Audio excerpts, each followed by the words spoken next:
అయినా అట్ట దొరికిపోయాదండి. తను మనలా గ్రూప్ తో వచ్చింటే దొరికేది కాదు, ఒంటరిగా వచ్చింది కదా. అందుకే వచ్చిన రోజే మనతో పాటు తినడానికి పిలుద్దాం అన్నాను. కవితే వద్దంది. తను ఎవరితోనూ మాట్లాడకుండా మూల కూర్చుంటేను మనమే వెళ్ళి పిలవడం ఎందుకని కవిత వద్దని చెప్పింది. That's my mistake. తప్పు నాదే. అలానే ప్రవర్తించి ఉండకూడదు తెలుసు, కానీ మాట్లాడలేకపోయాను.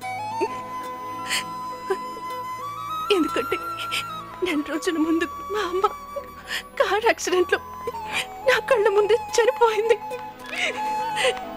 అది మర్చిపోలేక నేను బెంగళూరులో ఉన్నప్పుడు సరిగ్గా చదవలేకపోయేదాన్ని. నేనొక్కతే కూతుర్ని.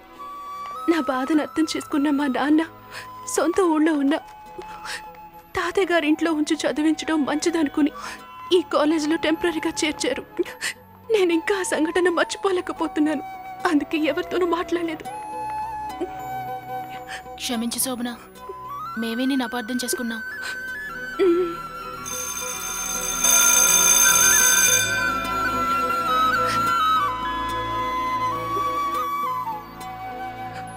బాధగానే ఉంది శోభన, కానీ అదే తలుచుకుని మనసు ముక్కలు చేసుకోకూడదు.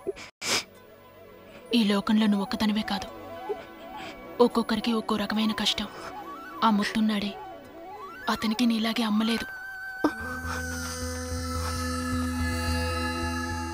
అమ్మంటే ముత్తుకంత ప్రేమ. ఇది సలీమా, వాళ్ళ నాన్నకు గుండె నొప్పి, బైపాస్ సర్జరీ చేసినా ఇంకా బాధపడుతూనే ఉన్నారు. గంగరాజు ఉన్నాడే, బాగా చదువుతాడు, కానీ అతన్ని చదివించే శక్తి లేక ఇంట్లో వాళ్ళు ఎంతో కష్టపడుతున్నారు. బాగా డబ్బున్నవాడు కామాక్షి, ఒట్టి వెర్రివాడు. అదే అతని బలహీనత. అందరూ చాలా తేలిగ్గా మోసం చేస్తుంటారు. దీని పేరు ఆదిలక్ష్మి. వీళ్ళమ్మా నాన్న వ్యవసాయ కూలీలు. మంచి ఉద్యోగం చేసి తల్లిదండ్రుల్ని కాపాడాలన్న కసితో చదువుతోంది. మంచి ధైర్యం ఉన్న పిల్ల. ఆ ఆల్బర్ట్ ఉన్నాడే, చాలా అమాయకుడు. అతని సమస్యల్లా వాళ్ళ నాన్నే. రోజు తాగొచ్చి అందరినీ కొడుతుంటాడు. దీని పేరు సంధ్యారాణి. ఏం కర్మో గాని దానికి అప్పుడప్పుడు ఫిట్స్ వస్తుంటాయి. ఇతని పేరు రమేష్. తనిక్కడే నవ్వుతూ మాట్లాడుతుంటాడు. వాళ్ళ నాన్నకి తను కాలేజీకి రావడం ఇష్టం లేదు. ఎప్పుడూ ఏదో పని చెప్తూనే ఉంటాడు. అంతెందుకు, నన్నే తీసుకో. మా నాన్నకు 5 పిల్లలు. నేను 2 అక్కలు 2 చెల్లెళ్ళు. వాళ్ళ ఊదువత్తుల కంపెనీలో పనిచేస్తూ నన్ను చదివిస్తున్నారు. ఆ చిన్న ఇంట్లో మేము 7 ఉంటున్నాం.